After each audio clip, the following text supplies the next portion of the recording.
Amen. Praise the Lord. Minsan pa po palakpakan natin ang Panginoon. Palakpak na para kay Jesus ngayong umagang ito. Praise God. Good morning, good afternoon, good evening po sa bawat isa. Pwede po ba at least 2 o 3 tao batiin natin na nakaka-bless na good morning? So praise the Lord. Amen. Purihin po ang Panginoon. Pagpalain po ng Panginoon ang bawat isa na nandirito na nagbigay ng time sa ating Panginoon. Ang pinakamagandang paglalaanan mo ng buhay mo, ng oras mo, ng time, treasure, and talent mo, walang iba kundi ang ating Panginoon. Kasi tiyak hindi malulugi yung investment na yon na ibibigay mo sa Panginoon. At higit sa lahat yan, ang pinakamagandang investment na gagawin natin para sa ating Panginoon. And continue to pray for us. Dahil po dito sa ating gawain, baka malipat po tayo dito sa kabilang cinema, sa cinema 3, sana yung 6 or yung pinakamalaking 7 sana yung sa atin. Kaya lang may nauna na sa atin noong 1964 pa. Kaya doon na tayo. Sana ayokong doon sa katabi natin.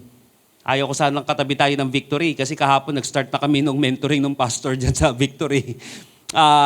Sabi ko, ba't ganito? Ba't pa tayo pa pinagtabi nito? Mamihira. Pero sabi ko, don't worry, we will not treat each other as competitor but rather partners sa ministry. Bahala ng Panginoon. Sabi ko sa kanya, diyan kami kahapon sa Coffee Bean, nag-start ng aming session. At yun, bahala na. Gawa na lang tayo ng testimony sa Panginoon. Kaya lang, maliit-liit po yun. At nadagdagan din yung presyo natin dito. Baka 80,000 baka gumaganon tayo. 50 hanggang 80,000 per gamit natin dito sa Trinoma. Dito po sa cinema na ito. Kaya hindi po basta-basta yung gastos. Every time na tayo po ay nagkakaroon ng gawain dito, medyo malaki-laki siya.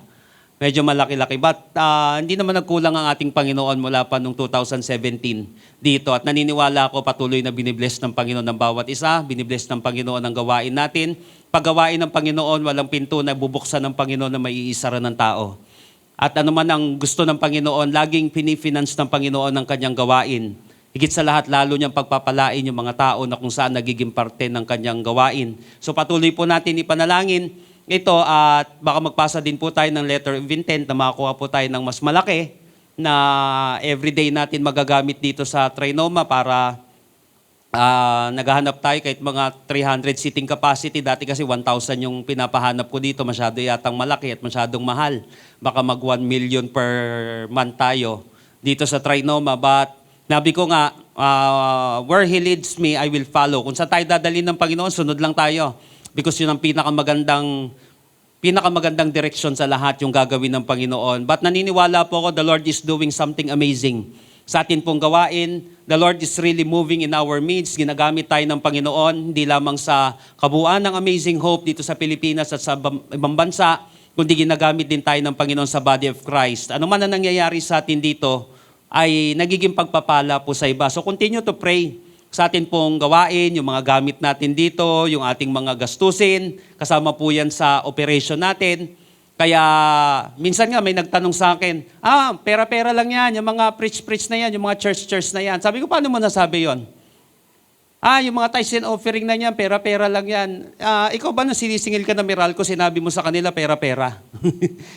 Nung ikaw ba sinisingil ka sa eskwelahan, sinabi mo sa teacher mo, sa school mo, pera-pera kayo. Kasi nga, naunawaan naman natin because they do not understand. Siguro walang organization na pinangungunahan o kaya hindi siguro naglilid o kaya baka they were blinded by the devil doon o ng enemy. Kaya nila nasasabi yon. That's why we're here. That's why nandito ang church para yung blindness na yon na binanggit sa 1 Corinthians 4:4. Yung blindness na yun mawala through the gospel. So minsan mapipikon tayo sa mga tao, but don't do it. Instead na mapikon tayo, minsan talaga ganon, itutulak tayo sa pinaka-edge, but don't do it. Kasi nga, blinded sila by the enemy. So kinakailangan tayo naman, yung light naman ng gospel ay may share natin. That's why we're here. Kaya nga tayo nagdi-disciple. Discipleship is putting human being back into order. Tayo rin naman dati, walang order yung isip, walang order yung pamumuhay.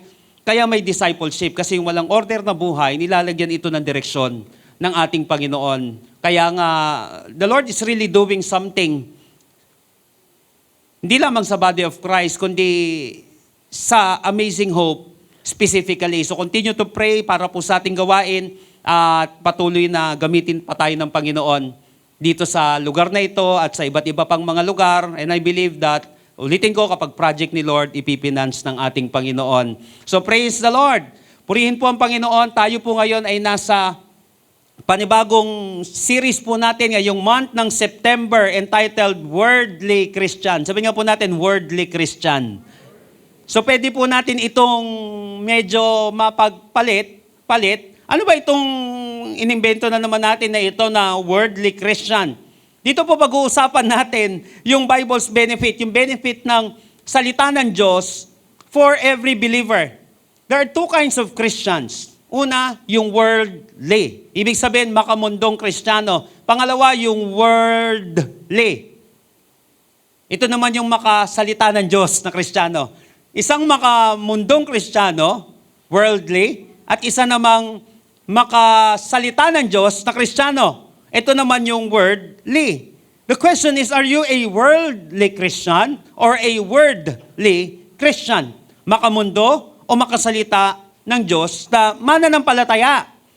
Ngayon po, yung pag sinabing worldly Christian o makamundong Christian, ito yung mga taong kiniklaim nila na sila ay Kristiyano, but they still live according to the values, according to the pleasure, according to the priorities ng mundong ito, instead na sa word at direksyon ng ating Panginoon. They were influenced. They were driven and controlled by this word. By this world. Pag sinabi namang worldly Christian o maka-word of God na mananampalataya, ito pong worldly na ito, hindi po ito standard na dictionary word. Ito po ay ginagamit sa mga preaching, sa teaching, sa paglalagay ng title, or we call it neologism. Itong neologism na ito, ibig sabihin po, ito yung newly coined word. So maraming mga salita ngayon lang kinoin yan. For example, may mga salita po tayo na unti-unti na natin tinatanggap dito sa Pilipinas, pero sa ibang bansa, anong pinagsasabi mo? For example, mahilig tayong gumamit ng masteral, wala naman talaga yun eh. Wala naman siya, master's or master's degree. Ganon, hindi natin siya pwedeng gamitin. But pwede natin siyang gamitin sa ating bansa kasi newly coined word siya para sa atin. Nakuha po natin, ito namang wordly, baka magtaka tayo, hindi natin mababasa sa dictionary, but ito po yung neologism na tinatawag or pwede natin gamitin ito sa paglalagay ng title o panibagong words na ginagamit natin. So pag sinabing worldly, sinabi ng Bible kasi, do not be conformed to this world. Kaya hindi pwede tayong maging makamundo na Kristiyano. At sinabi ng Panginoon in Colossians chapter 3 verse 16, let the word of Christ dwell in you richly. So dapat nagdudwell ito, dapat kinakapture tayo. Dapat ito yung nagko-control sa atin. In short, ang worldly Christian is influenced by the world. Nitong cosmos, nitong mundong ito, nitong masama na pattern ng mundong ito.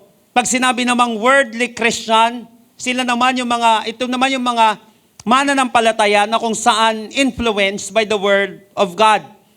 Pag sinabing worldly, influenced by the world.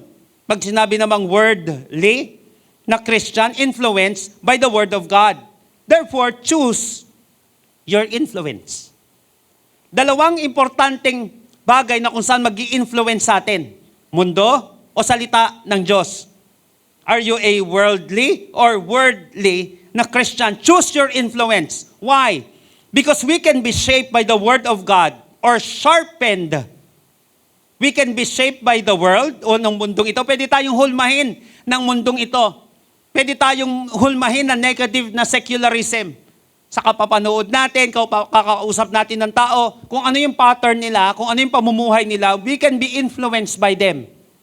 Or we can be, ulitin ko po, we can be shaped by this world, or we can be sharpened by the Word of God. Pwede naman tayo, kapag tayo naman ay na-influence ng salita ng Diyos, pwede naman tayong hasain ng salita ng Diyos. We can be a carnal Christian, or we can be a committed Christian. Remember, you cannot be both. Hindi po tayo pwedeng maging dalawang ganun. Ano yung dominant na nag-i-influence sa atin. Because one will dominate you. Pagiging worldly o pagiging worldly. Ang masakit nito kapag tayo ay kumapit sa mundo, ang mundo ay nawawala. Nakuha niyo po yan? Kaya minsan, sabi ko, bakit ba kinakailangan kami ay pinangahawakan namin ng Word of God? Bakit ba hindi dapat kami hindi namin mahalin ang mundong ito? Kasi simple lang po nawawala ang mundong ito. Mawawala. Sabi nga nila, katapusan na daw ng daigdig o rapture na naman daw sa September 23, 24, 25. Batch by batch daw. Wala nabasang ganon. Una, wala nagbibigay ng date. Bawal yon. Sa Bible, sinabi ng Panginoong Hesus, wala nakakaalam ng eksaktong araw na tao. Nito, tapos batch by batch pa. 23, 24, 25, magkakaroon daw ng rapture. So napansin natin, minsan parang yun yung sinasabi natin, tunog Christian, tunog, alam mo yon, mananampalataya, tunog theologian o tunog spiritual, pero sa totoo, inilalayo yung tao sa tunay na salita ng ating Panginoon. Kaya nga, thief, pang ibig sabihin doon, that thief comes only. Yun yung mga tao na kung saan naglalayo sa atin kay Lord. Tunog Christian sila pero nakaka-influence na sa atin na kung saan inilalayo tayo. But ang salita ng Panginoon, pwede rin naman mag-influensya sa atin. Kaya lang, piliin mo kung ano ang influence mo. Napaka-importante, pinipili natin yung mag-i-influence sa atin kasi yun yung mag-shape sa atin or mag-sharpened sa atin. Remember, we live in a world filled with temptations. Namumuhay po tayo sa mundong ito na punong-puno ng temptations. The question is, how do we triumph? Paano po natin mapapanalo itong mga influence na ito? Dalawang importanteng bagay every time na habang tayo'y nabubuhay po sa mundong ito. Sinabi ko nga po may negative sa positive sa mundong ito. May positive secularism at may negative secularism. Pag secular, hindi laging masama. Pag secular, may masama at mabuti. Sa mundong ito, may masama at mabuti. For example, secular and science, merong pseudo-science at meron namang genuine na science. Pag sinabing galing ka sa unggoy, wag ka maniniwala. Sabi mo sa katabi mo, wag ka maniwala. That's pseudo-science. Hindi pinatutunayan ng Bible yan. Wag ka maniniwala doon. So napaka-importante nitong mga influence na ito sa ating buhay. Ano yung nag-i-influence sa atin?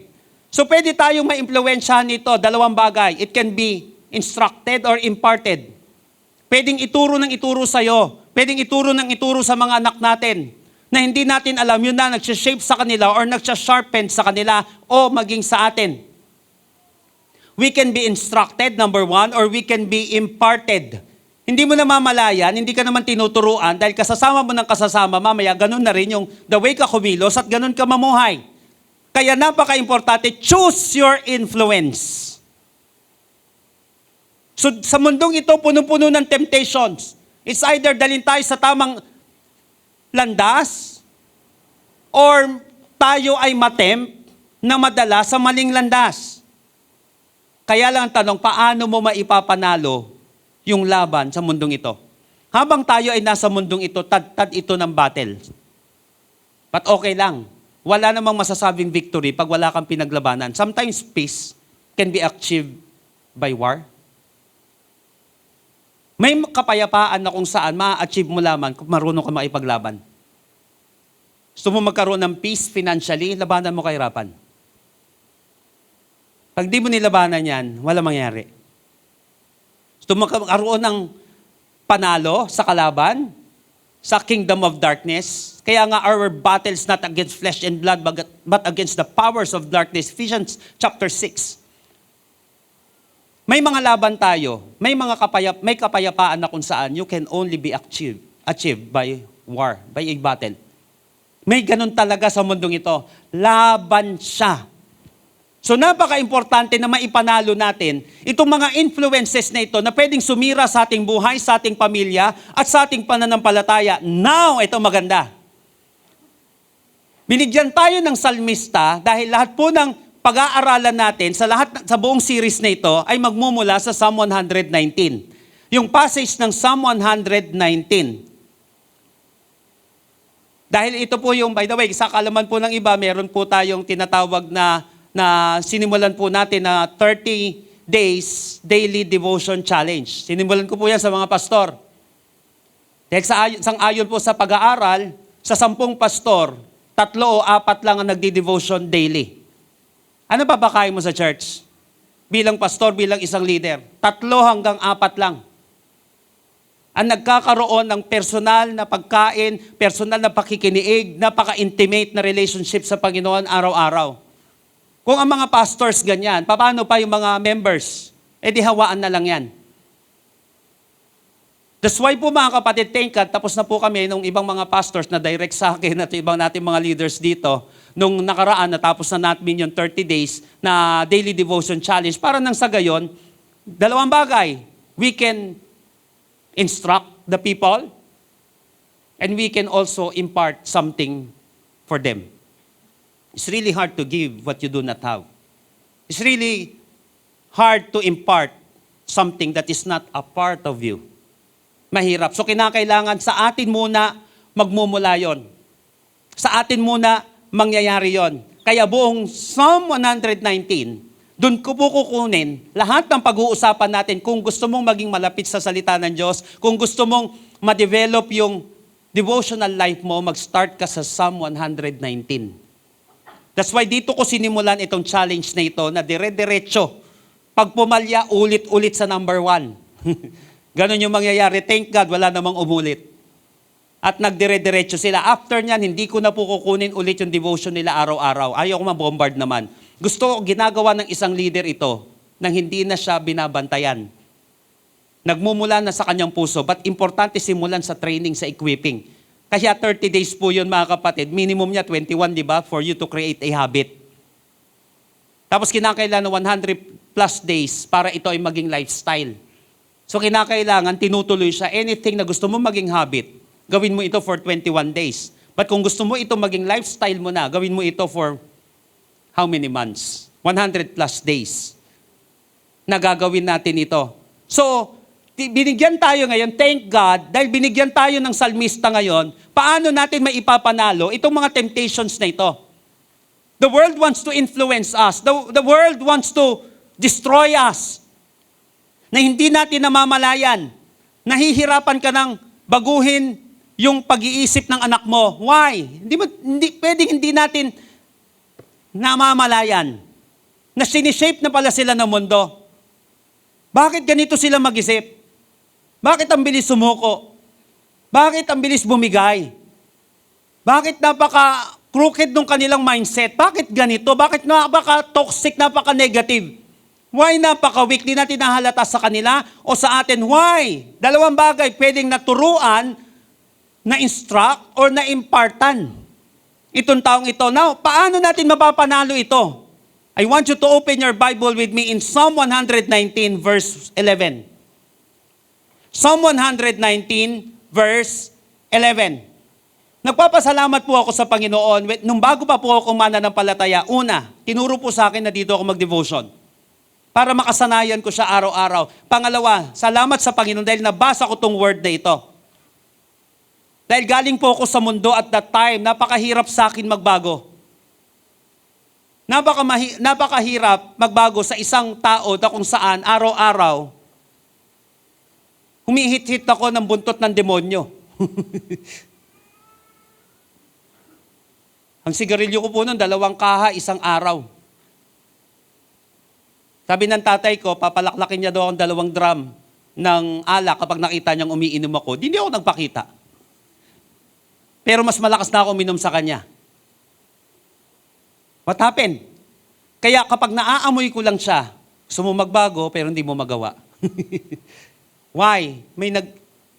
Di man ako tinuruan. Tinuruan lang naman ako dun sa drugs pero hindi ako tinuruan dun sa ibang mga bisyo. May nag-impart. Na-impart ng mundo. Nahirapan na akong baguhin.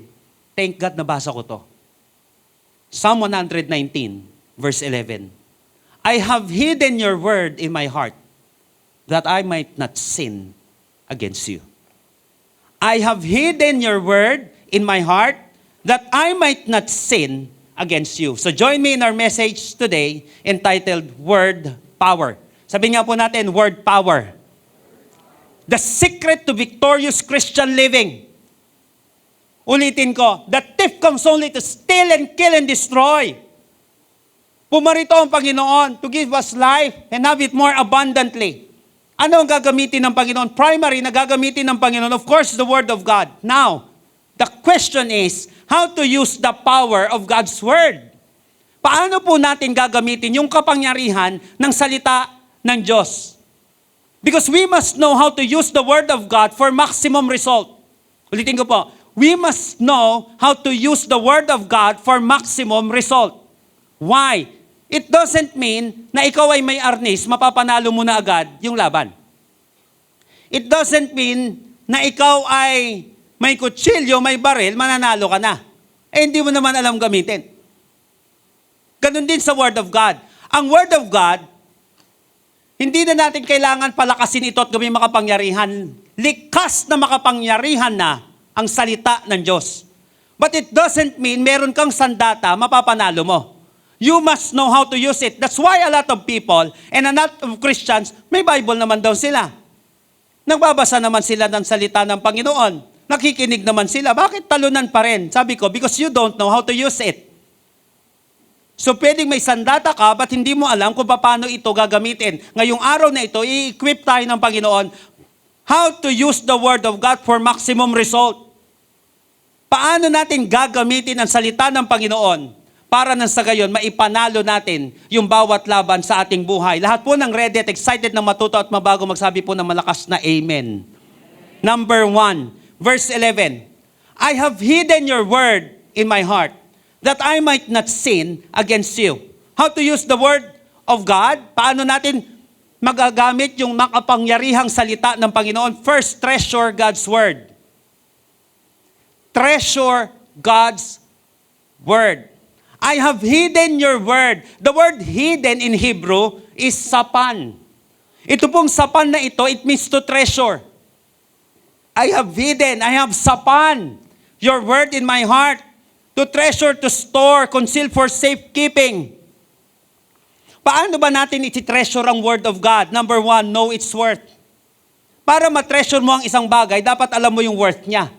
Hindi mo itatago ang isang bagay, hindi mo iingatan ito pag hindi mo alam ang worth nito. That's why yung sapan. Ang ibig sabihin nun to treasure. Kaya sinabi po sa The Passion Translation, ito po yung kanilang translation dito na natumbok niya. Ito, I consider your word to be my greatest treasure. I consider your word to be my greatest treasure. That's why kahapon, yung pastor nga po dito, yung kapitbahay natin, ang Victory, sabi ko sa kanya, napaka-importante ng Word of God. Ano daw pang ginagamit ko ng mga translation? Sabi ko lahat. Dati may kaangasan ako nung nasa seminary kasi ang gamit ko Greek. Kaya wag akong yabang-yabangan na sabi, hindi kami King James lang. Sasabihin ko, ako nga Greek eh, sa Hebrew eh.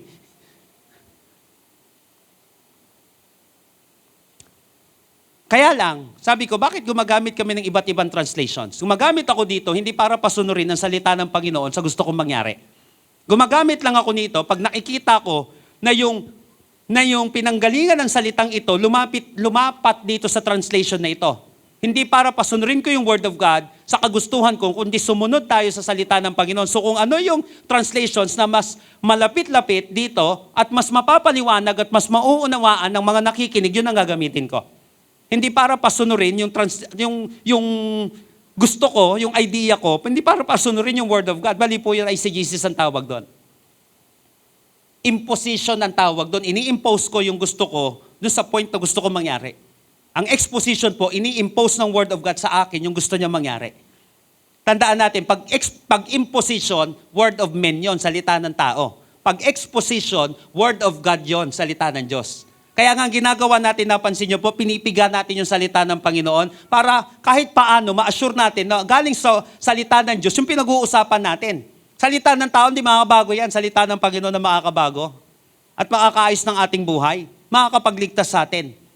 Kaya nga po, napaka-importante nito, yung salita ng Panginoon, i-treasure natin. Why? Now, bakit mo siya iti-treasure? Kasi alam mo yung worth niya. Sabi po dito, I consider your word to be my greatest treasure.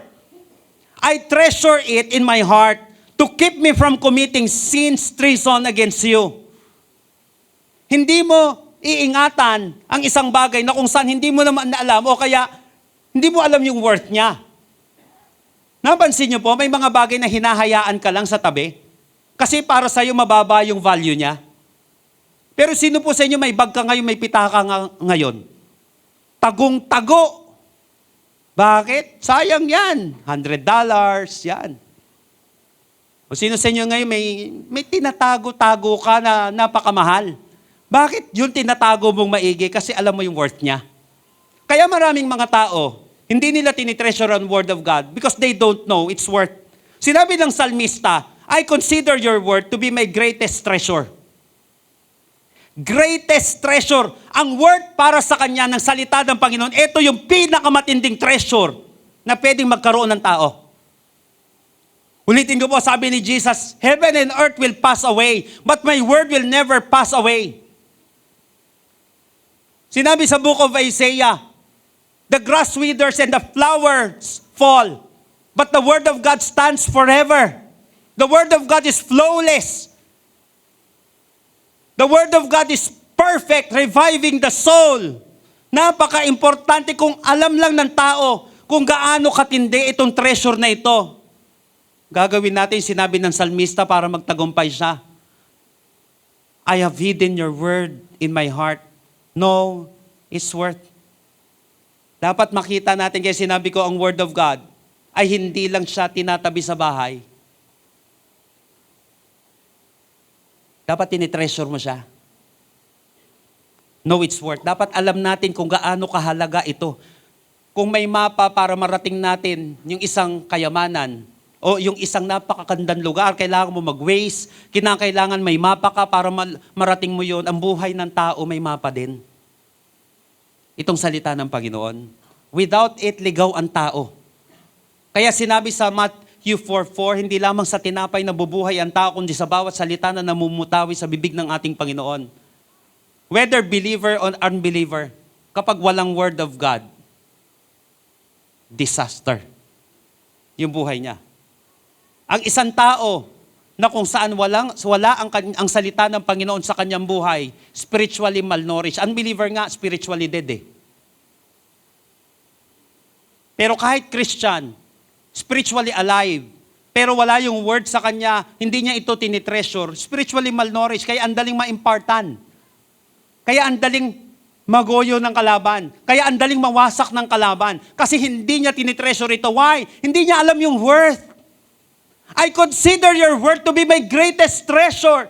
Know its worth. Para ma-treasure natin ito. Pangalawa, keep the word. Di ba sinabi natin yung Hebrew word na sapan? Ang ibig sabihin nito, conceal for safekeeping. Katulad ito ng pag-store ng precious na treasure in a secure vault. Keep the word. Sabi nga po natin, keep the word. Alamin dapat yung worth nito at dapat i-keep natin ito. Ibig sabihin, guard it, protect it. Sapan. Dito. Hindi, kaya mo siya tinatago kasi alam mo yung worth niya.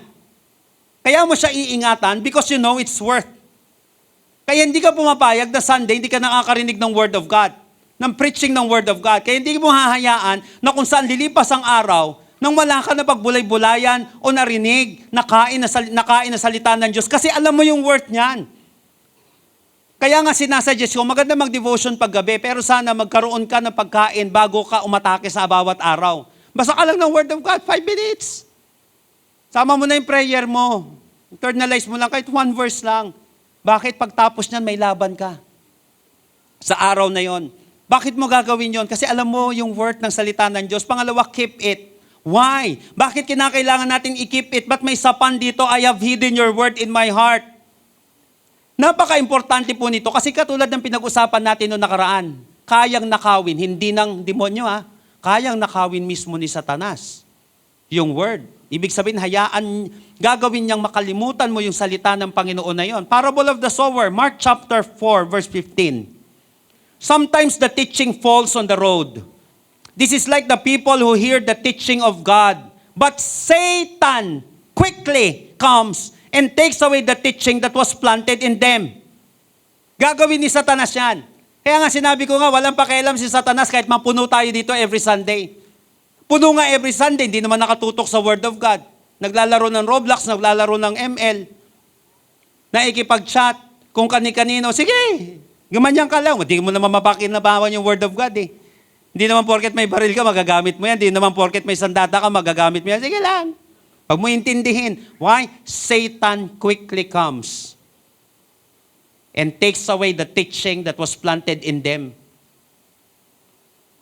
Para ma-maximize natin yung power ng Word of God, we must treasure God's Word. Paano yun? Know its worth.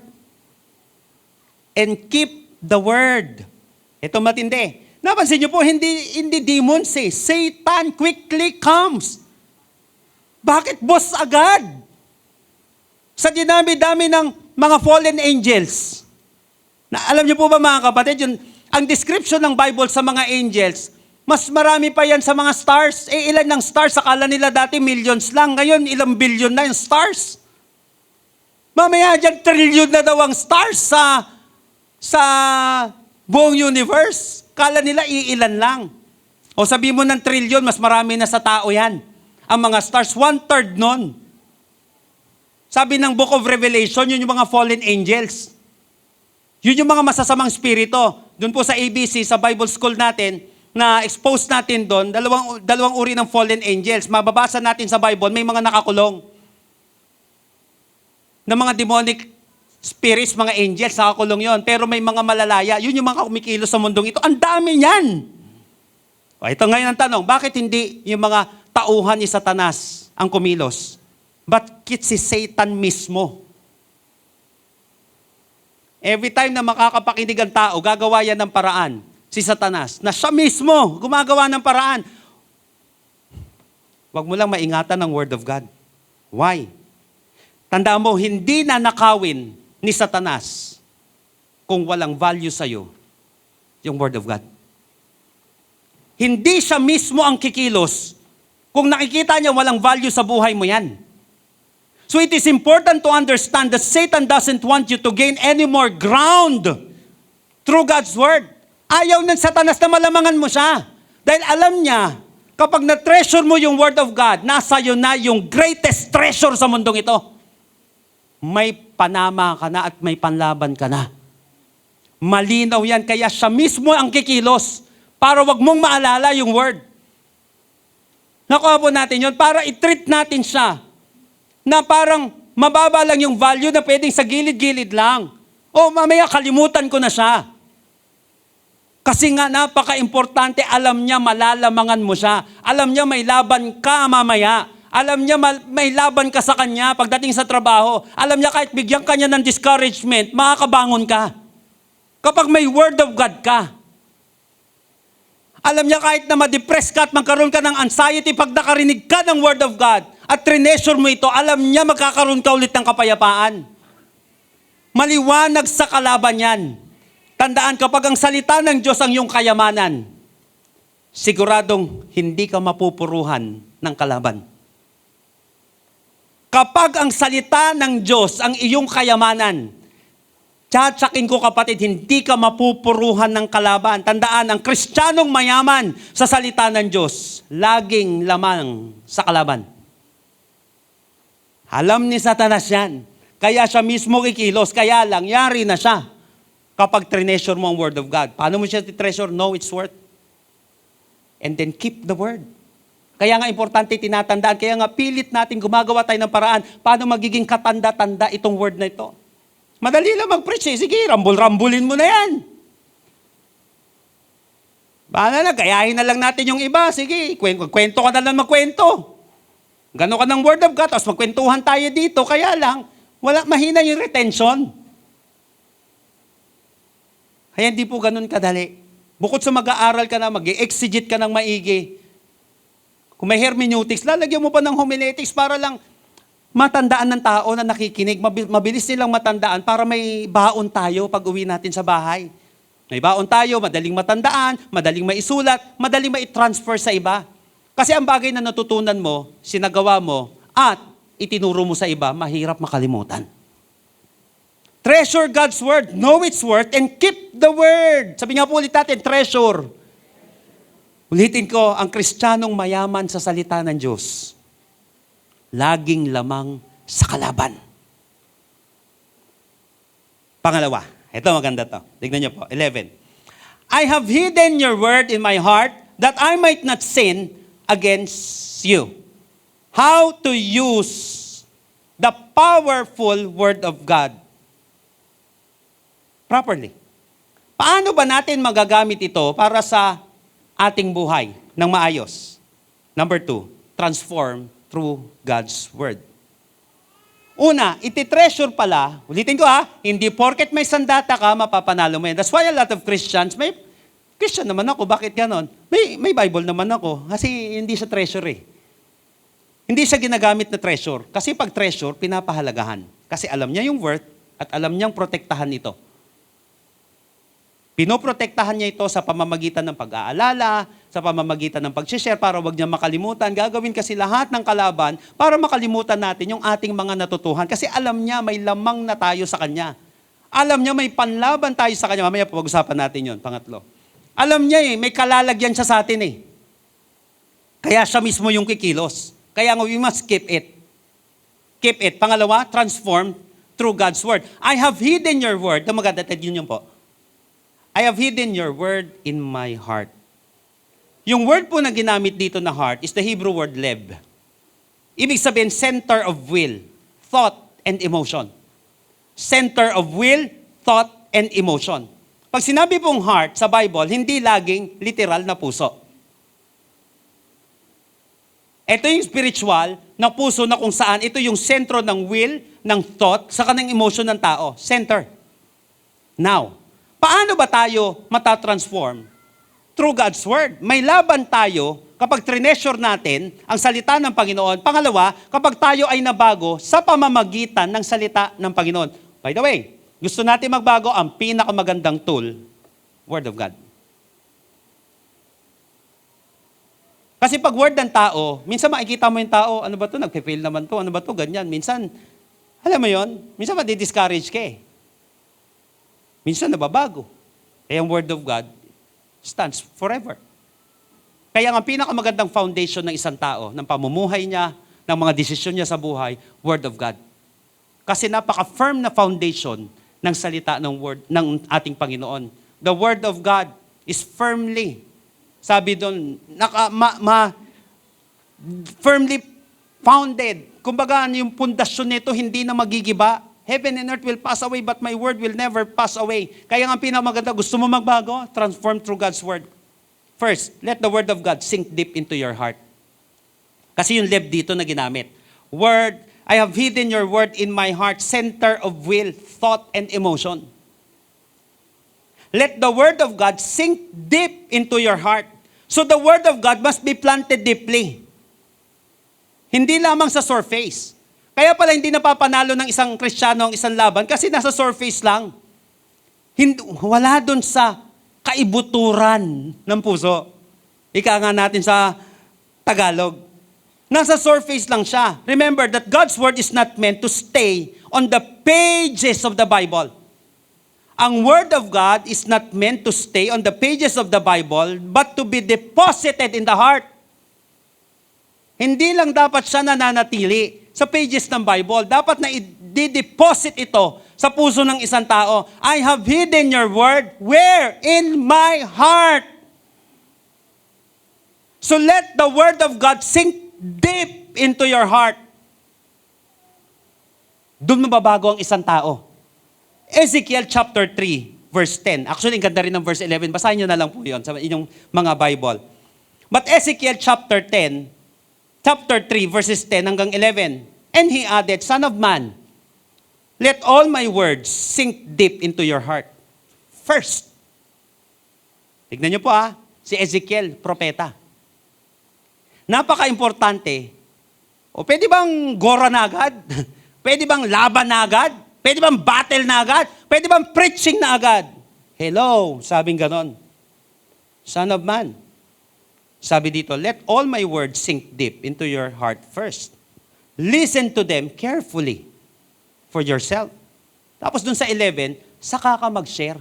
Saka mo i-share sa tao. Pakinig man sila o hindi sila makinig. Sinabi doon sa verse 11. Let all my words, sabi sa verse 10, sink deep into your own heart. First, sabi nga po natin first. Napaka-importante na mag-sink deep ito sa puso natin. Ganun pala ang pagtatransform. Mahirap matransform ang isang tao pag hindi nakatanim sa kanyang puso yung kanyang pinag-aralan. Ito naman Hindi mo kasi tinutuon maigi, hindi taos puso yung ginagawa mong pakikinig, yan tuloy, hindi mo tuloy magawa Di ba, nakuha niyo po mga kapatid? Paano natin i-apply ang isang bagay na hindi mo naintindihan? Hindi siya nag-sink in dito. So para pala matransform tayo, kinakailangan mag-sink deep ito sa puso natin. Let all my words sink deep into your own heart first. Listen to them carefully. Napansin niyo po, listen to them carefully. Para kanino? For them? Sa pagpipreachan mo? No! For yourself. Sinabi dito sa Ezekiel. So kapag nakikinig ng salita ng Panginoon, nag-aaral ng salita ng Panginoon, wag agad, naku, sana narinig to ng asawa ko. Naku, sana narinig to ng anak ko. Teka lang, sa'yo muna. Listen to them carefully for yourself. Sabi mo nga sa katabi mo, sa'yo muna. Sa atin muna siya. Hayaan mo na kung ayaw. Importante tayo muna. Di sa atin muna. Para sa atin yan. Yung word na yan. Naku, kung ayaw nila, di wow. Hindi, di wag, di ba? Sa mga taong ayaw, di wag. Sa mga taong gusto, di wow. Why? May impluwensyahan tayo ng word. Mababago tayo. May pagbabago mangyayari sa buhay natin, sa ginagawa natin, sa pumumuhay natin. Why? Kasi hinayaan natin yung word of God mag-sink deep sa puso natin. Pangalawa, let the word of God shape your life, not just sink deep into your heart. Shape your life. Kaya nga sinabi dito, I have hidden your word in my heart. Bakit heart? Because the word must dwell deeply in the heart. Hinahayaan natin, kapag nasa sentro kasi, yun na mag-shape, parang hub. Di ba yung hub? Parang sa gulong na lang ng bisikleta, di ba meron dun sa gitna? Napaka-importante nung sentrong yun para sa paggulong o kaya pag-move ng ibang mga nasa outer part. Napaka-importante nung core na yon. Why? Kasi yun na mag-shape sa atin. Kaya pala, napaka-importante, hindi lang I have hidden. Saan? Sa tenga. I have hidden your word. Saan? Sa cellphone. Ang daming word of God sa cellphone Durugista pa rin. Grabe yung word of God sa sa post niya araw-araw Magnanakaw pa rin. Kasi tinago mo sa cellphone. Tinago mo sa social media. Tinago mo sa bahay. Nakalimutan itago sa sentro ng puso. Dito lang mababago. Kaya kahit na maganda yun i-post, okay din, at least may makarinig. Tama naman siya. Pero baka hindi na ito nakinabang yung ibang tao. Umayos yung buhay kasi nag-sink in sa kanya. Pero yung isang tao, na ginagawa niya lang mechanical. So let the word of God sink deep into your heart. And let the word of God shape your life. Therefore, God's word must go deeper, listen to this, than intellectual knowledge. Ang salita ng Panginoon, kinakailangan mag-go deeper siya than intellectual knowledge. It must shape desires. The Word of God must shape our decision, our direction. Kaya sinabi, I have hidden your word, not just in my mouth, but in my heart. Why? Para ma-shape, ma-influence niya yung puso natin. Ma-influence niya yung desire natin. Kababasa, kauulit-ulit mo, nag-i-instruct at the same time, nag-i-impart sa'yo yung Word of God. At yun na nag-shape sa atin. Doon na tayo nababago. So transform through the Word of God. Kung gusto natin makapakinabangan ito at mapagtagumpayan yung mga laban natin sa buhay, kinakailangan may pagtitreasure sa salita ng Panginoon. Pangalawa, kinakailangan may pagbabago sa pamamagitan ng salita ng ating Panginoon. So move the Bible from your bookshelf. Move the Bible from your bookshelf to your bloodstream. From the bookshelf to the bloodstream in my heart. Hayaan natin ang salita ng Panginoon itong mag-shape ng motive natin. Halimbawa, galit ka. Napansin mo, bira, magpatawad ka, nakita mo sa Bible, ang hirap, no? Ibig sabihin, hindi emosyon mo ang nagsishape sa'yo. Natututo ka na ang magsishape sa'yo Word of God. Ano po natin? Yung mga katuruan ng Bible, iwasan ng katamaran. Dati walang dating sa'yo sinasabi na nanay mo. Tatay mo, kaya lang kauulit-ulit mo doon. Dahil alam mo, tinitreasure mo, greatest treasure mo ang Word of God, hinahayaan mo na ito na ang magkaroon ng epekto sa buhay mo. Hinahayaan mo na yung hulmahan ng salita ng Panginoon, yun ang mangyari sa buhay natin. Let them shape your life. Don't stop at knowing verses. Let them shape your life. How? To use the power of God's Word. Number 2, transform through God's Word. Kinakailangan, nahayaan natin ma-shape tayo nito. Mag-sink deep sa puso natin yung salita ng Panginoon. Makita natin, gamit na gamit yung Word of God. Napapanalo natin yung laban kasi may transformation sa buhay natin, sa pamamagitan. Hindi sa mga nababasa natin kung saan-saan sa social media o saan man libro, kundi yung number 1 na pinanggagalingan nito, salita ng Panginoon na kung saan nag-sink in sa puso natin at nag-shape ng buhay natin. Last but not the least. Ito, tignan nyo po. Napaka-exciting nitong last part na ito.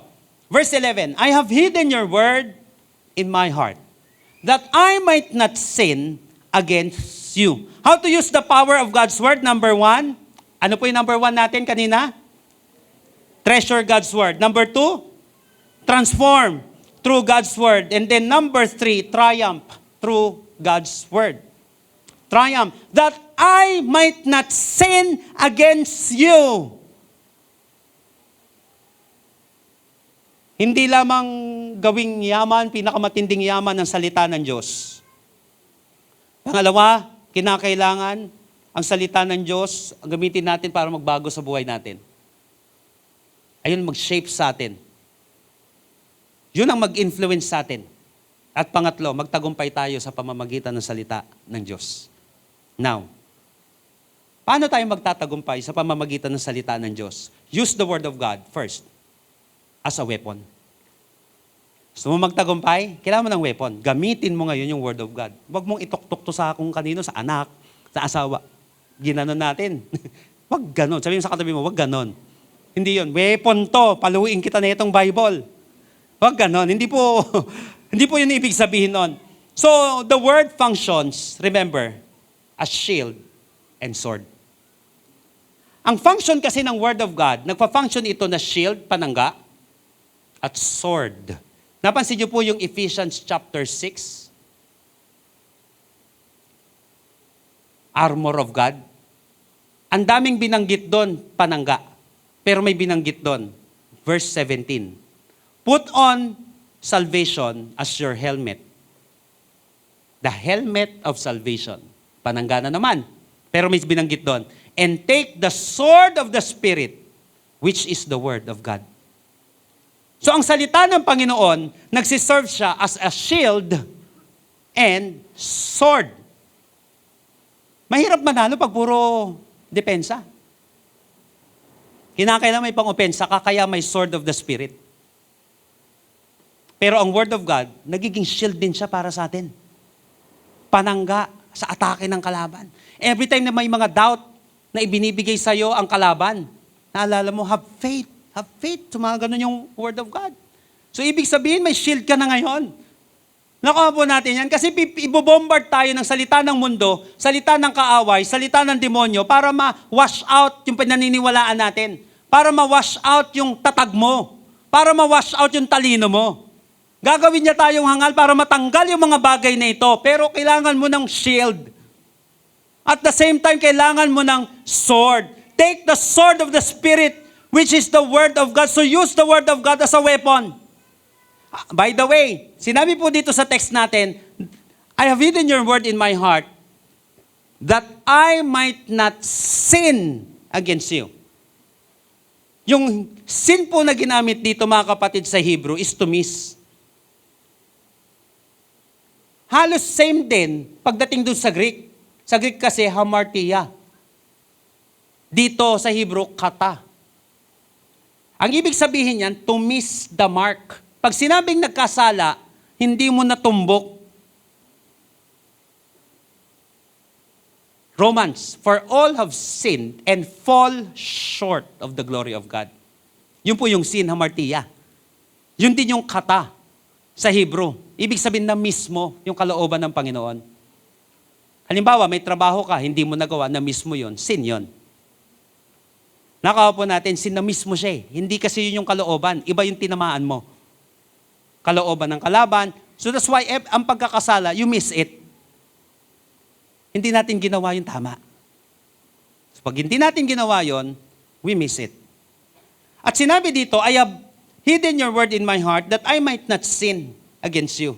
Alam niyo po ba mga kapatid, sin is not merely breaking rules. Hindi lang siya na-break natin yung rules. It is rebellion against the person, God Himself.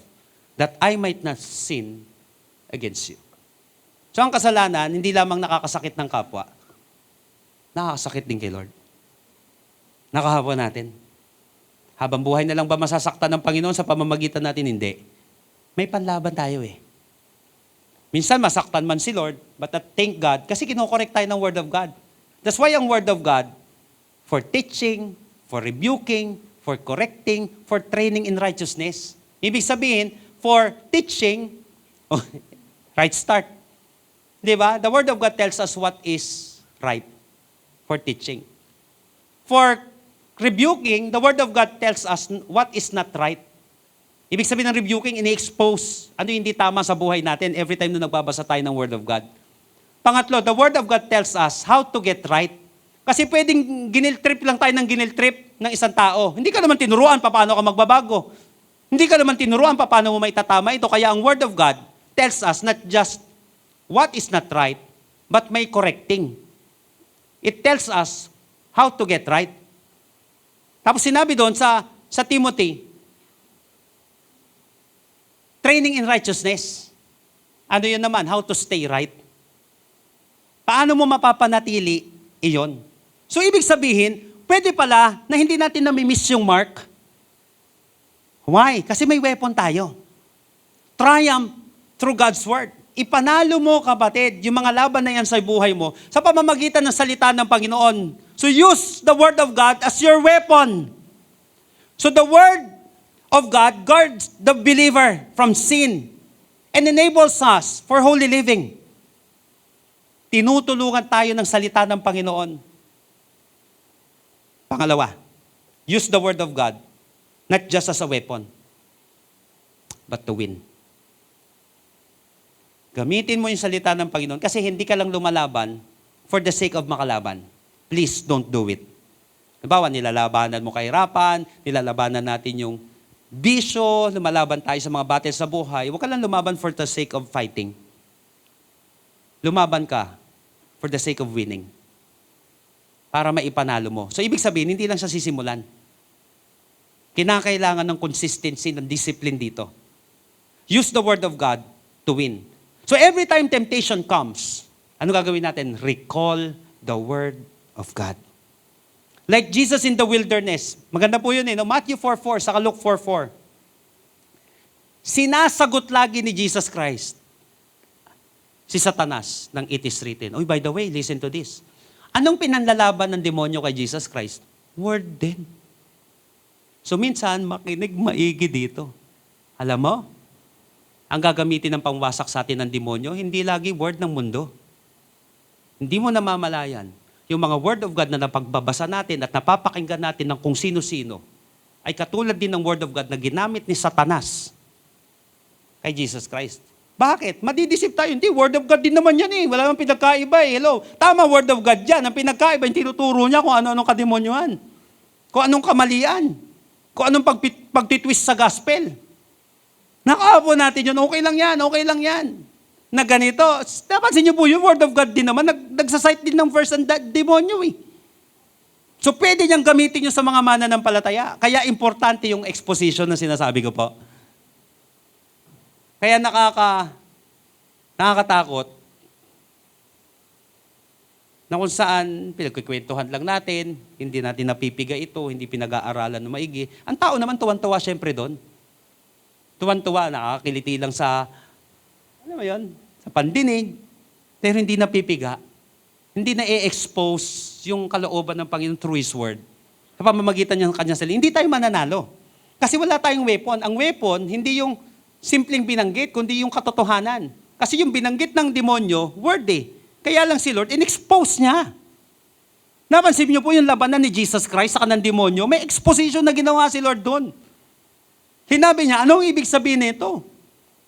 Sa demonyo. So, use the word of God to win. At ang maganda, sinasabi ni Jesus Christ, it is written. Makinig po maigi, mga kapatid. Kung gusto mong magtagumpay sa bawat laban ng iyong buhay, dapat may it is written ka. May doubt na binibigay sa iyo ang kalaban, sabi mo, it is written. Mapupunta ka sabi ng kalaban, mapupunta ka sa impyerno, it is written. Kapag tinanggap ko si Lord, nanampalataya ako sa Kanya, bibigyan niya ako ng karapatan maging anak ng Diyos. John 1:12, it is written. Wala mangyayari sa buhay mo. Hindi ako naniniwala. Hindi ganyan ang katangian ng Panginoon. Sabi ng Panginoon in Jeremiah 29:11, it is written. For I know the plans I have for you, declares the Lord. Plans to prosper you, not to harm you. Plans to give you hope in the future. Therefore, Old Testament pa lang, magaling na magplano si Lord ng future ng kanyang mga anak. Kung anak ako ng Panginoon, may plano sa akin ang tatay ko sa langit. Don't ever tell me na walang pakialam sa akin ng Diyos. Dahil simula pa kung walang pakialam ang Diyos, sana hindi niya na sinulat ang Bible na mabasa natin. Dahil simula pa kung wala nang pakialam ang Diyos, gusto niya tayo mapunta at mag-perish na lang, hindi na pinadala dito ang Panginoong Kristo para maligtas tayo. Mahal ako ng aking Diyos. Mahal ako ng aking Ama sa langit. It is written. Amen po ba? Come on, purihin natin ang ating Panginoon. Praise the Lord. Sabi mo nga sa katabi mo, it is written. Kung gusto mong magtagumpay sa bawat laban, bawat hamon ng iyong buhay, dapat may it is written ka. In short, use the Word of God as a weapon to win. Gamitin mo ito, hindi para sirain yung kapwa, hindi para wasakin yung kamanggagawa. Use it as a weapon to win. Sa iyong kalaban, especially, our battle is not against flesh and blood, but against the powers of darkness. Triumph through God's Word. Kinakailangan mapanalo natin yung laban sa pamamagitan ng salita ng Panginoon. Ito ang pinakamabisa na panlaban natin. Use it as a weapon and use it to win.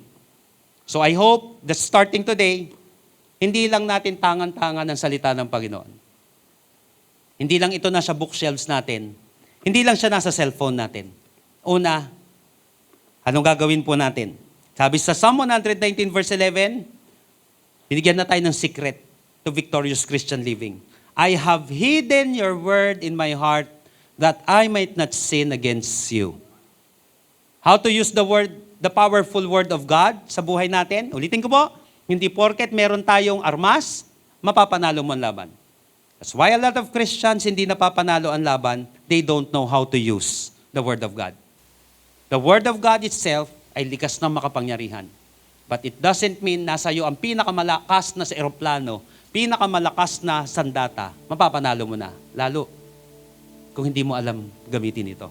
Paano gagamitin ang salita ng Panginoon? For best result, for maximum result. Ganito pala. Ang paggamit pala ng salita ng Panginoon, una, iti-treasure ko yung salita ng Diyos. Gawin mo siyang yaman ng iyong buhay. Know its worth.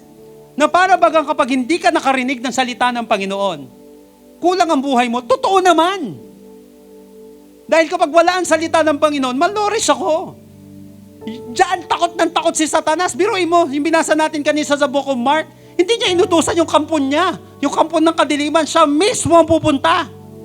Para kunin yung word na yon kasi alam niya may laban ka na sa kanya. Once na treasure mo yung word of God. Pangalawa, paano gagamitin ito transform to God's word? Napaka-importante. Paano tayo transform? Let it sink deep into our hearts. At hayaan natin ang mag-shape ng buhay natin ay hindi ang mundo, kundi yung word. Paano humawak ng pera? Paano natin ito gagamitin? Paano tayo magbibigay? Paano tayo magsasalita? Hayaan natin, hindi nga tayo perfect, kaya nga sinishape tayo ng Word of God. Kung sasabihin mo, paano po yan? Makasalanan ako, hindi ako perfect, kaya nga may Word of God. Kasi katulad mo at katulad ko, hindi tayo perfect. Kakamali tayo, kaya nga dapat may naghuhulma sa atin. Ano yon? Gulo-gulo yung buhay natin kaya may mold tayo. Ano to? Salita ng Panginoon. Hayaan mo siya ang mag-mold sa buhay mo. Pangatlo, triumph through God's Word. Use it as a weapon and use it to win. Naniniwala ko, kaya mo narinig ito ngayong araw na ito kasi alam mo nang gamitin ng Word of God.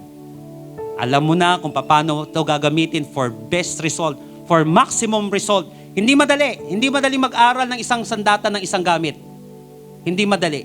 Pero kapag inaraw-araw mo ito, pinapractice mo siya, pinapaalalahanan mo lagi sarili mo, at hinahayaan mong ipalalahanan din ng ibang tao, makikita mo, nagagamit mo na ng tama. How? Treasure God's Word, transform through God's Word, and then triumph through God's Word. Naniniwala ko, walang sapat na discouragement ng kalaban. Walang sapat na doubt na pwede niyang infuse sa'yo at itanim sa'yo. Walang sapat na atake ng kalaban ang tatalo sa'yo. Why? Gamit-gamit mo ng salita ng Diyos simula ngayong araw na ito. Hindi ko masasabing hindi tayo tatamaan.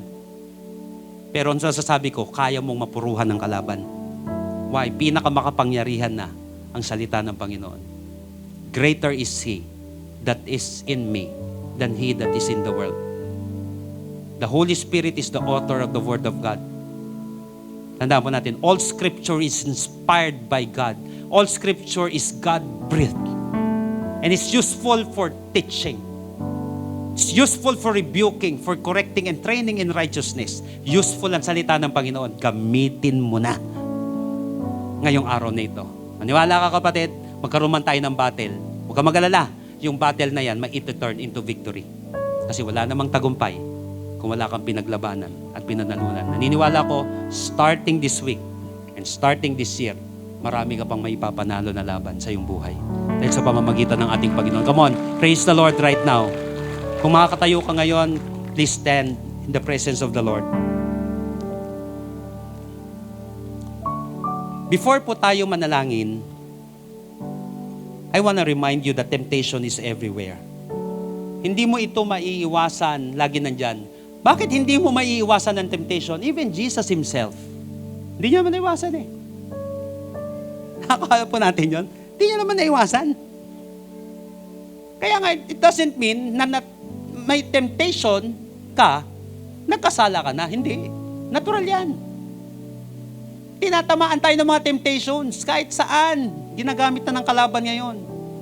Dati nga, para matempt ka daw, kailangan lumabas ka ng bahay. Ngayon nga, sa loob nga, pwede kang ubusin pera mo, kasusugal eh. Nakawa natin yan. Dati, para mag-commit ka ng immorality, punta ka dyan. Sa Quiapo, Cubao, o punta ka ng Las Vegas. Punta ka na ibang bansa. Hindi, ngayon, sa bahay ka na lang, magse-cellphone ka na lang. Temptation is everywhere.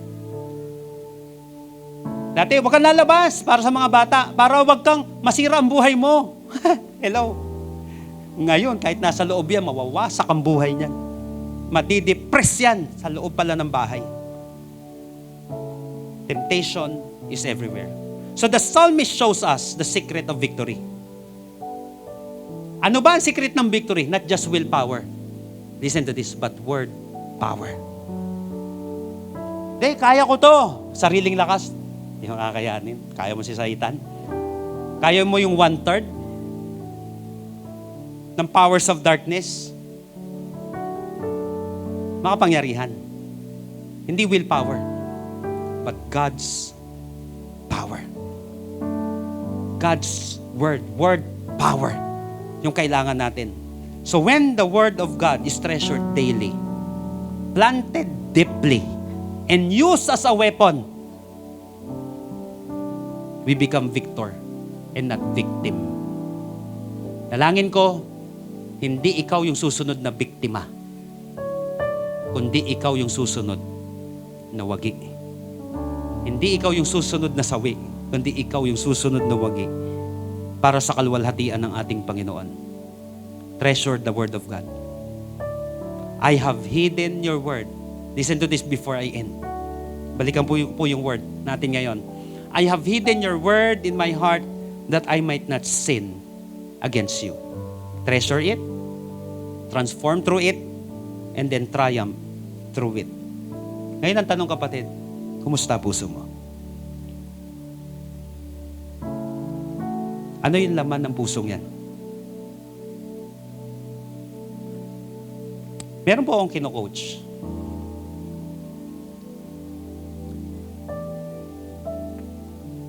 Ilang taon na po nakalipas na nasira yung kanyang relationship, kanyang pamilya, yung kanyang buhay. Sinabi ko nga, pag nagnegosyo ka, lagi ko pong kino-coach ito. Pag naglingkod ka sa Panginoon, huwag mong hahaluan ng kalokohan. Kasi mawawasak at maglalaho ang lahat ng yan. Yung may battle ka lang eh. Sa negosyo mo, may battle ka lang sa araw-araw, mahirap na eh. Kumuha ka pa ng lalason sa loob.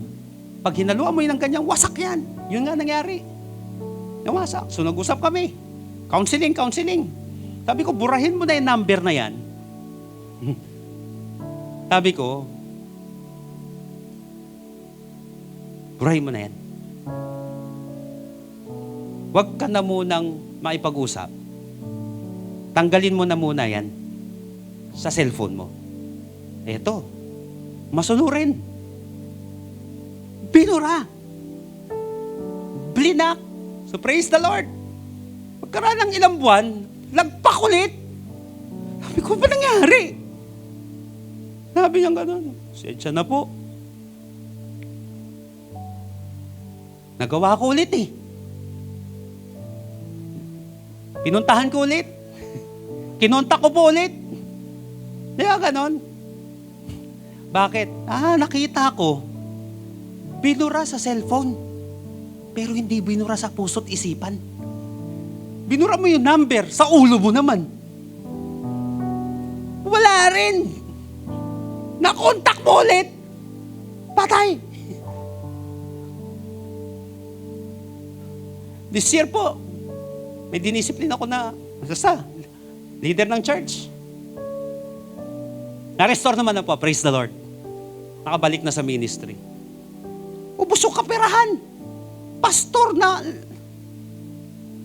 nalulong sa sugal.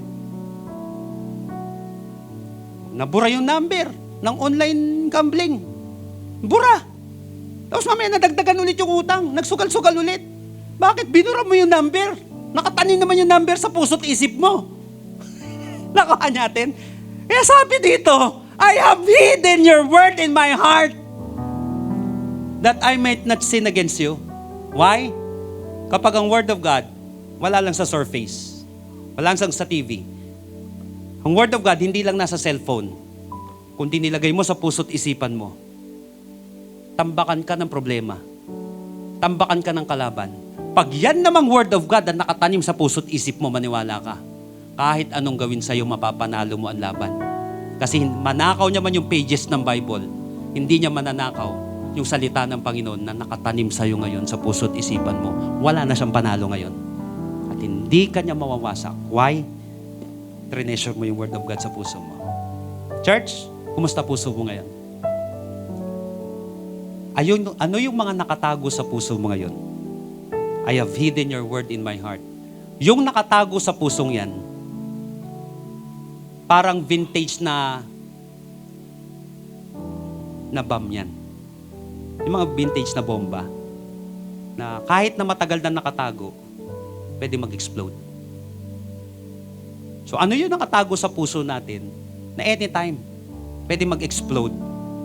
Kapatid, palitan mo ng salita ng Panginoon. Palitan mo ng pangako ng Panginoon.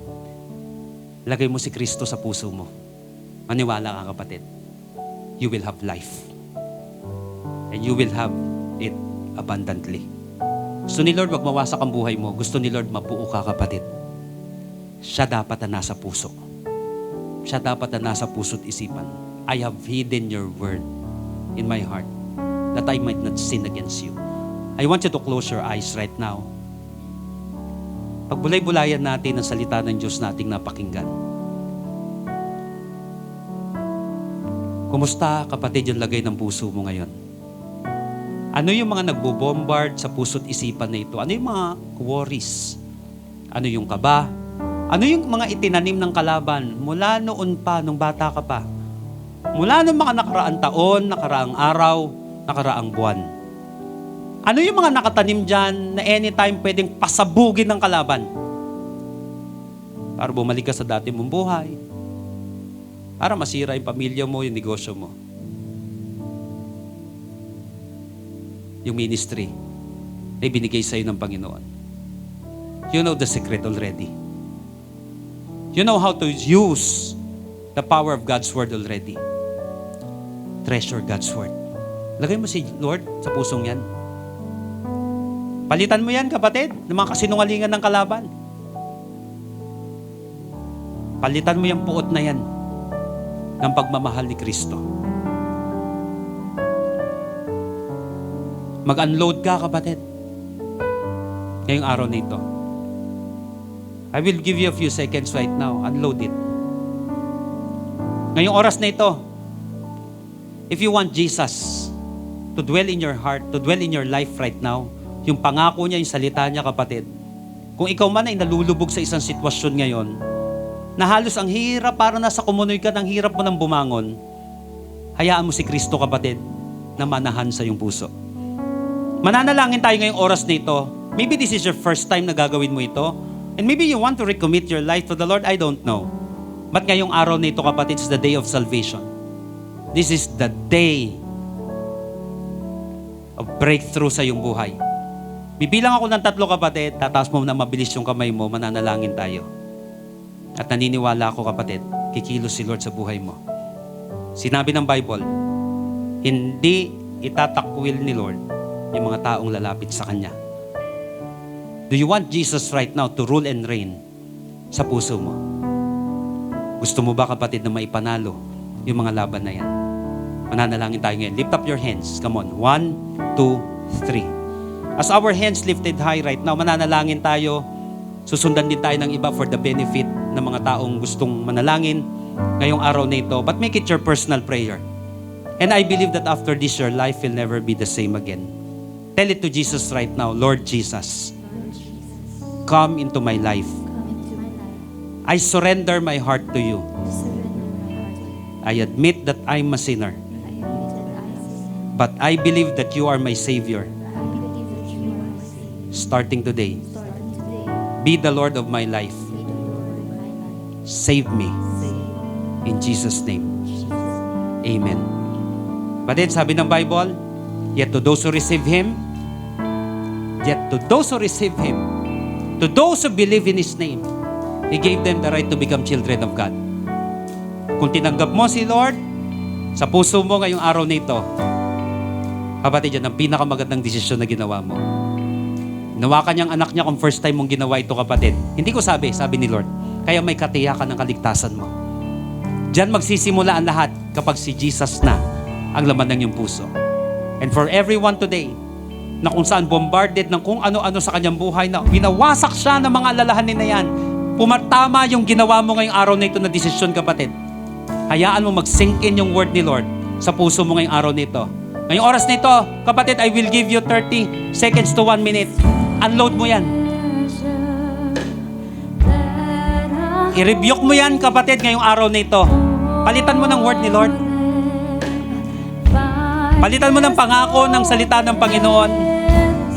I-welcome yung mga promises ni Lord sa buhay mo.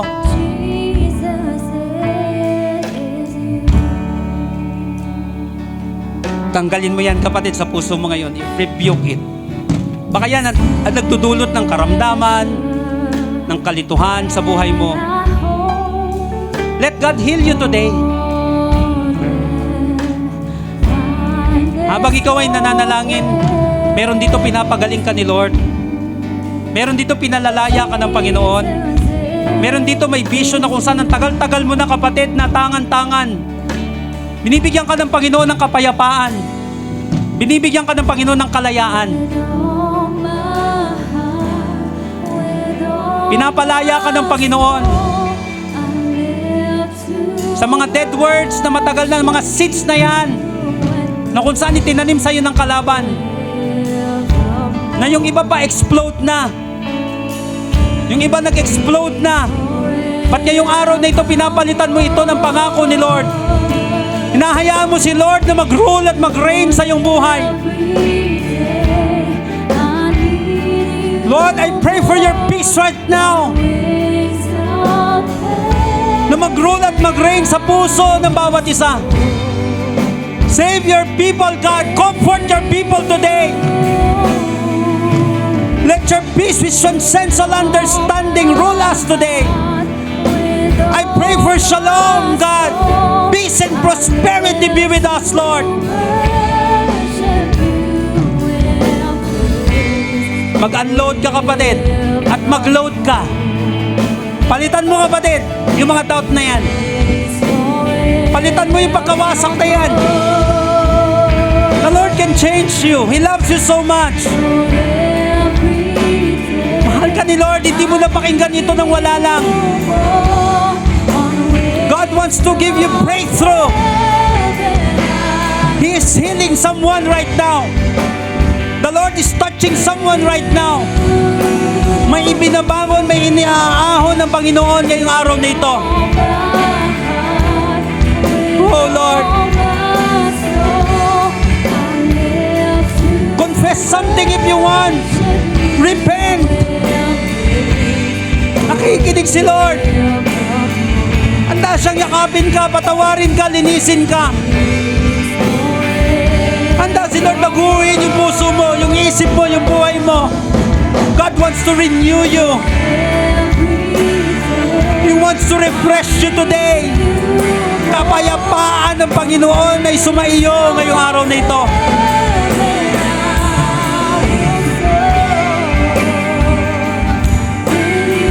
Oh Jesus. Oh Lord.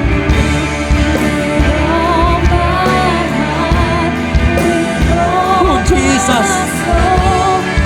Let the word of Christ dwell in you richly today.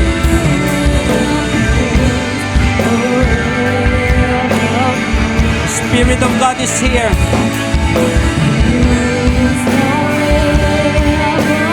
Oh Jesus.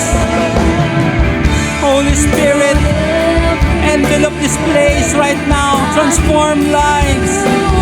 Lord, comfort your people, God.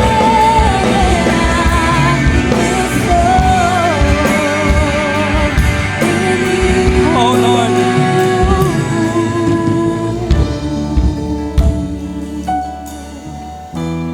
The Spirit of God is here right now. May binibigyan ng kapayapaan ang banal na Espiritu na tadtad ng kaguluhan ngayong araw na ito.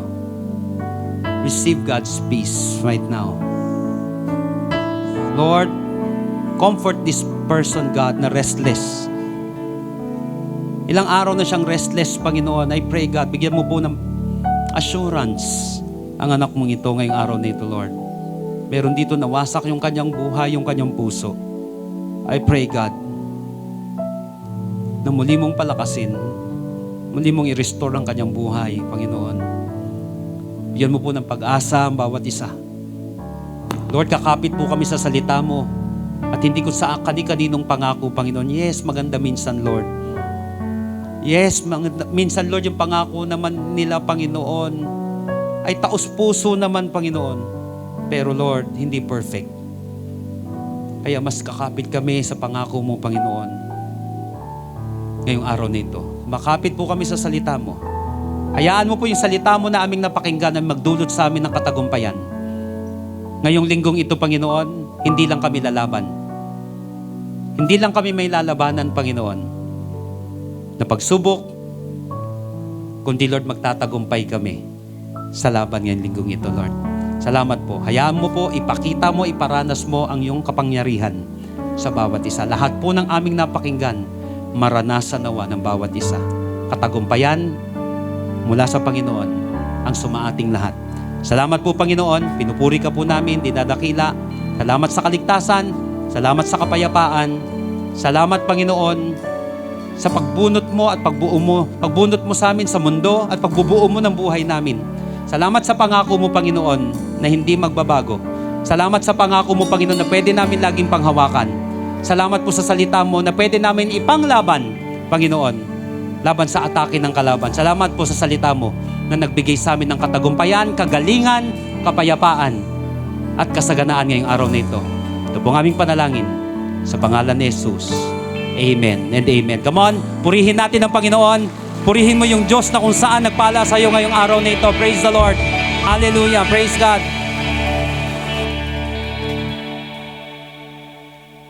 Amen. Praise God. Tunay na makapangyarihan po ng salita ng ating Panginoon and the Word of God na kailangan natin sa ating buhay bilang isang mananampalataya. Ito po ay buhay para sa atin. Amen? Are you excited about the Word of God palagi po sa ating buhay, sa devotion po natin? Amen? So tayo po ngayon ay magbibigay sa ating Panginoon. Meron po dyan mga envelope po dyan sa mga kinaupuan po natin. Sulat nyo po dyan yung inyong pangalan, ang inyong offering, inyong tithes. At naniniwala po ako na habang kanina nakikinig po tayo ng salita ng ating Panginoon, ito ay kailangan natin. Ano ang sinasabi ng ating Panginoon regarding about our offering, regarding about tithes? At ito na po yung pinakamaganda sa lahat. Makapangyarihan ng salita ng ating Panginoon, and then we will experience the powerful Word of God in our life na ito ay magpapatuloy sa atin. Ito yung pag ina-apply na natin sa ating buhay. Pag ito ay sinagawa na po sa ating buhay. I'm reading in Psalms 96 verse 7 to 9. Anong sinasabi ng ating Panginoon sa word niya regarding about our offering? Sabi po rito, praise the Lord, all people of every nation. Praise the Lord, glory and power. In verse 8, give the Lord praise worthy for His glory. Come, bring your offering into His courtyard. Verse 9, worship the Lord in His holy beauty. Everyone on earth should tremble before Him. Malinaw po ang salita ng ating Panginoon. Ang offering na binibigay natin sa ating Panginoon ay isang papuri at pagsamba sa Kanya. At ang tithes po in Malachi chapter 3 verse 10, bring the whole tithes into the storehouse, that there may be food in my house. Test me in this, say the Lord Almighty, and see if I will not throw open the floodgates in heaven and pour out so much blessing that there will not be room enough to store it. Makapangyarihan po ang salita ng ating Panginoon, pero mas mararanasan natin ang kapangyarihan nito pag ito ay sinagawa po natin, in-apply po natin sa ating mga buhay. Kaya po yung ginagawa po natin pag-o-offering, this is a worship, this praise natin sa ating Panginoon. Itong tithes na binabalik natin sa ating Panginoon, ito ay katapatan dun sa binigay na buhay sa atin ng ating Panginoon. At naniniwala ako, much more blessing that we've been encountered in our life. Amen po ba? Kaya hawakan po natin ang ating tithes and offering, even in the seed offering that you have right now, naniniwala ako, yung mga tanim na meron ka, dahil in-apply mo ang salita ng ating Panginoon sa buhay mo, kapatid, be excited, aani ka sa kapangyarihan ng ating Panginoon. Just hold our tithes and offering and then let's pray. Maraming salamat, Panginoon, ngayong araw na to sa iyong salita. Really, that we acknowledge you more in our life. Lord, fill us more, Panginoon, encounter us every day in our devotion. Fill us your word. And then, Lord, with the help of the Holy Spirit, we apply this in our life. Right now, God, Lord, ito po'y papurit pagsamba namin sa inyo. Ito'y aming katapatan sa inyong binigay sa aming mga buhay, Panginoon. This is our offering. This is our tithes. Lord, ma-honor ka. Ina-acknowledge ka. Pinupuri ka namin dito, Panginoon. Lord, I pray those life right now that giving their offering, seed offering, their tithes right now. Lord, I pray in the name of Jesus, they continue to experience your power word, your promise from your word, O God, that you will open the floodgates of heaven, the blessing that they be encountered. Lord, alam niyo po ang kalagayan, Panginoon, ng buhay ng bawat isa. Lord, I speak, Lord, a tremendous blessing, favor from heaven, Panginoon. Lord, naniniwala po ako, Panginoon, Lord, graduate, Panginoon, yung mga nag-aaral, Panginoon, with favor from you, Panginoon, their needs, Panginoon, in their work, Panginoon, they experience promotion, Panginoon, favor from the work, even from the business industry, O God, mag-expand ang kanilang business. Panginoon, dahil dakila, makapangyarihan ng iyong salita na mararanasan nila sa kanilang mga buhay, Panginoon, because they apply this in their life, O God. Lord, even the healing flow in the sickness in the body right now, in the name of Jesus, O God. Lord, thank you for the wisdom from your word. Sa every decision that we make, Panginoon, Lord, sa buhay po namin, maraming salamat dahil patuloy kang madakila, maitaas, makilala ka lalo, Panginoon. Ikaw ay napakadakila. Maraming salamat po, Panginoon. We honor you, we love you, we acknowledge you in our life. In the name of Jesus, amen and amen and amen. Pwede na po tayo magbigay sa ating Panginoon.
Amen. Palakpakan po natin ng Panginoon sa oras na ito. Again, we are inviting all the women.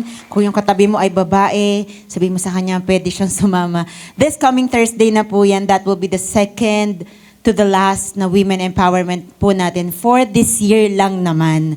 At magsama-sama po tayo na magpalalim pa po sa Panginoon. And also, would like to share to everyone, can you just check kung kayo po ay nakafollow na po sa ating mga social media platforms kasi po doon po natin hihintayin ang mga announcement po natin sa mga kapanabik na mangyayari pa po sa Amazing Hope, lalo na po sa ating pong paglipat sa susunod na cinema. And I hope and I pray na tayo po ay maging updated po. At regardless kung ilan ang capacity noon, basta gawin lang natin yung pinagagawa sa atin ng Panginoon, mag-invite lang tayo, hayaan natin na si Lord, bahala na si Lord kung paano niya, hindi natin, lagi ko itong tinatandaan, hindi natin problema yung lugar, si Lord bahala dyan. Ang poproblemahin lang natin, yung mga makakasama natin. Tayo yung mag-invite, si Lord bahala magbibigay ng mas greater at mas bigger na place po sa atin, no? Sino po dito pinagpala ng Panginoon ngayon? Pwede ba magsabi ng malakas na amen? Amen. At sa iyong pag-amen na yan, pwede po ba tayong tumayo sa oras na ito? And at least 2 tao, sabihin mo sa kanya, you are victorious. Pwede ba i-high five mo yung katabi mo? Sabihin mo sa kanya, you are victorious. Yan. Yung pag-high five mo na yan, ay talagang pagdideclare mo, victorious talaga yung kasama natin. Amen po ba? Di mo alam kung ano yung mga secret or maybe quiet battles na meron yan, pero malinaw sa atin ngayon pinagtagumpay tayo at matagumpay ka na dahil sa salita ng Panginoon na ating pong gagamitin. So can we once again close our eyes at pwede ba bang pasalamatan na ang Panginoon sa tagumpay na ibinigay niya ngayon sa'yo sa araw na ito? Can you just thank the Lord for the victory, for giving you peace, for healing you, for making that miracle for you. Just thank the Lord for everything that you received today. Lalabas tayo ng lugar na ito, hindi broken-hearted, buo, binuo ng Panginoon at pinag-aapaw ng Panginoon ng kanyang pagpapala. Panginoon, marami pong salamat. We appreciate the Holy Spirit in this place. We appreciate you in our lives. Thank you, Lord, for that generous presence that you have for us. Salamat, Panginoon, dahil walang natalo, Panginoon, na kung saan, Panginoon, pinili niyang lumapit, sumamba, maglingkod, Panginoon, sa'yo. Thank you for your word na kung saan babaunin namin for the rest of this week, Panginoon. And Lord, I pray that every day as we do our quiet time, our devotion, as we read your Bible, Lord, it's gonna be in a next level na po. It's not gonna be like just reading it. But Lord, we're gonna put it into the next level. Lord, we are gonna meditate on it. we're gonna keep it, God. We're gonna treasure it, Lord. At Lord, yun po yung lagi naming tatandaan. Yun po yung laging naming iisip-isipin. Yun na po yung itatanim namin sa puso't isipan po namin. Thank you, God. Because your word is powerful and we will experience that power, Lord. Salamat po, Panginoon. Lord, I pray na ingatan mo po ang bawat isa as we leave this place. Gabayan mo po, protektahan mo po kami, Panginoon, and make us a blessing, God, because you bless us today. Hayaan mo po, Panginoon, maging daluyan kami ng pagpapala din po, Panginoon, sa marami pa pong tao. Na sila din, Panginoon, makilala kanila. Na sila din, Panginoon, malaman nila na may Diyos at may salita mo na pwedeng magbago at bumuhay po sa kanilang buhay, Panginoon. Salamat po, Panginoon, because we're gonna leave this place not empty-handed, but we're gonna leave this place blessed and more than blessed pa nga, Panginoon. Salamat po. Once again, if you may, you can raise your hand right now. Receive this benediction from the book of Numbers. Once you said, I receive, I want you to believe, mangyayari ito sa buhay mo. Tinatanggap mo dahil ito ay salita ng Panginoon, ito ay buhay, at ito ay magiging ganap sa ating po mga buhay. Amazing people of God, may the Lord bless you and take care of you. I receive. May the Lord be kind and gracious to you. I receive. And may the Lord look on you with favor and give you peace. I receive. Father, we receive all these things in the mighty name of Jesus. And everybody will say aloud, Amen and amen. God bless everyone. See you po next Sunday.